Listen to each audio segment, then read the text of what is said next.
மாண்புமிகு பேரவைத் தலைவர் அவர்களே,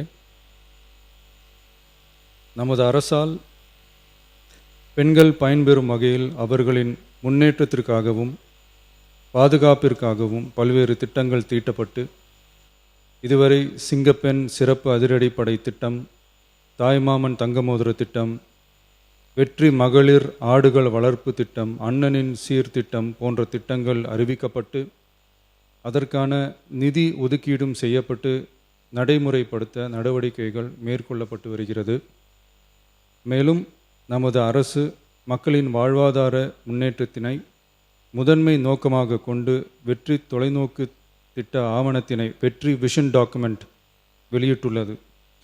அந்த திட்ட ஆவணத்தின் அடிப்படையில் இலக்கு நிர்ணயம் செய்து பல்வேறு திட்டங்கள் அடுத்து வருகின்ற 1ஆம், 3ஆம் மற்றும் 5ஆம் ஆண்டிற்குள் நிறைவேற்றத்தக்க திட்டங்களாக வகைப்படுத்தப்பட்டுள்ளது.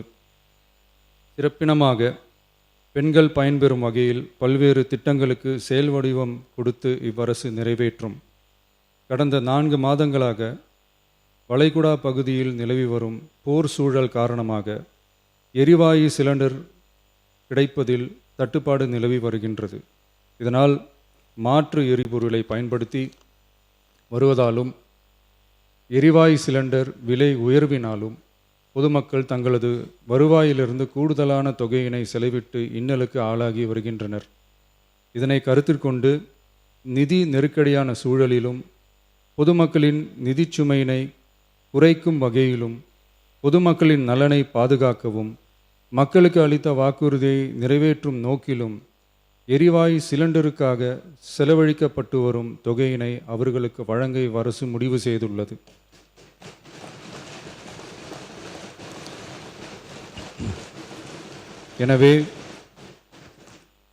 எனவே குடும்பத் தலைவிகள் பயன்பெறும் வகையில் முதல் கட்டமாக அன்னபூர்ணி சூப்பர் 6 திட்டத்தில் ஆண்டிற்கு 3 விலையில்லா எரிவாயு சிலிண்டர்கள் வழங்கப்படும்.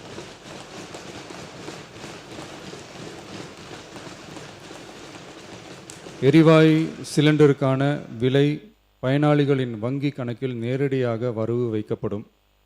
இத்திட்ட பயனாளிகள் எரிவாயு சிலிண்டர் பதிவு செய்து சிலிண்டர் பெற்றவுடன் எண்ணெய் நிறுவனங்களிடமிருந்து பட்டியல் பெற்று சிலிண்டருக்கான விலை பயனாளிகளின் வங்கி கணக்கில் வரவு வைக்கப்படும்.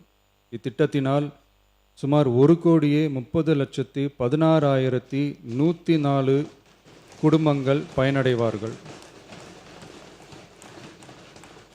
அதாவது ஆண்டு வருமானம் ரூபாய் 2.5 லட்சத்திற்கு மிகாமல் உள்ள பொருளாதாரத்தில் பின்தங்கியுள்ள குடும்பத்தினர், சிறு குறு விவசாய குடும்பத்தினர், மாற்றுத்திறனாளி குடும்பத்தினர் போன்ற சமூகத்தில் உள்ள நலிந்த குடும்பத்தினர் பயனடைவார்கள். இத்திட்டத்தினை செயல்படுத்துவதற்கான ஆயத்த பணிகள் துவங்கப்பட்டுள்ளது. இத்திட்டம் வரும் பொங்கல் பண்டிகை ஜனவரி மாதம் முதல் செயலாக்கத்திற்கு கொண்டு வரப்படும்.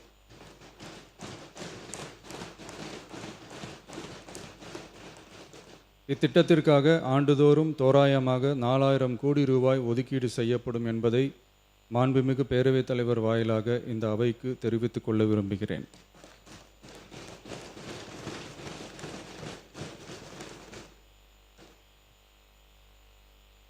மாண்புமிகு பேரவைத் தலைவர் அவர்களே, சென்னையில் உள்ள மீனம்பாக்கம் விமான நிலையம் இந்திய விமான நிலையங்கள் ஆணையத்தால் AAI இயக்கப்படுகிறது. தற்போது இந்த விமான நிலையம் ஆண்டுக்கு 30 மில்லியன் பயணிகளை கையாளும் திறன் கொண்டதாக உள்ளது. வளர்ந்து வரும் சென்னை மாநகரத்தின் தேவைகளை கருத்தில் கொண்டும் பயணிகளின் வசதிகளை கருத்தில் கொண்டும் தொழில் வளர்ச்சியினை கருத்தில் கொண்டும் சரக்கு போக்குவரத்தை அதிகரிக்கும் வகையிலும் புதிய விமான நிலையம் அமைப்பதற்கான தேவை ஏற்பட்டு உள்ளது. புதிய விமான நிலையம் அமைப்பதற்கு தேர்வு செய்யப்படும் இடம் பெரிய அளவில் விவசாயிகளை பாதிக்காத வகையிலும் அதிக அளவில் குடியிருப்புகளை அகற்றாத வகையிலும் அமைய வேண்டும். ஆனால் முந்தைய அரசு விவசாயிகளை பெரிய அளவில் பாதிக்கும் வகையிலும் குடியிருப்புகளை அதிக அளவில் அகற்றும் வகையிலும் விமான நிலையத்தை அமைப்பதற்கான முயற்சிகளை மேற்கொண்டது. ஏகனாபுரம் மற்றும் இதர கிராம மக்கள் இந்த விமான நிலையம் அமைப்பதை எதிர்த்து நடத்திய போராட்டங்களை அறிந்து நான் 20/1/2025 அன்று அப்பகுதிக்கு சென்று அங்குள்ள மக்களின் குறைகளை கேட்டறிந்து பின்வரும் அறிவிப்புகளை வெளியிட்டேன். சென்னை பரந்தூர் மற்றும் அதனை சுற்றியுள்ள 12 கிராமங்களில் அமைய இருக்கும் விமான நிலையத்தை எதிர்த்து போராடும் மக்களுடன் நான் உறுதியாக நிற்கிறேன்.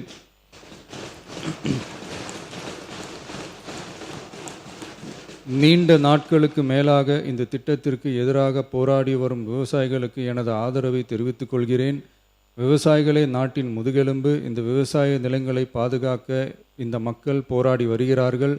விக்கிரவாண்டியில் அக்டோபர் 2024 நடந்த பொதுக்கூட்டத்திலேயே பரந்தூரில் புதிய விமான நிலையம் அமைப்பதற்கு எதிர்ப்பு தெரிவித்திருக்கிறேன். தொழில் வளர்ச்சி மற்றும் அதற்கான விமான நிலையங்களின் பங்கு பற்றி நான் நன்கு அறிவேன். அதற்கான என்னுடைய முழு ஆதரவும் உண்டு. ஆனால் பரந்தூரில் இந்த திட்டம் அமையக்கூடாது. இந்த திட்டம் குறித்து அரசு மறுபரிசீலனை செய்ய வேண்டும். குறைவான விவசாய நிலங்கள் பாதிக்கப்படும் வகையிலும் மக்களின் வாழ்வாதாரம் பாதிக்காத வகையிலும் மாற்று இடத்தை தேர்வு செய்ய வேண்டும் என தெரிவித்திருந்தேன்.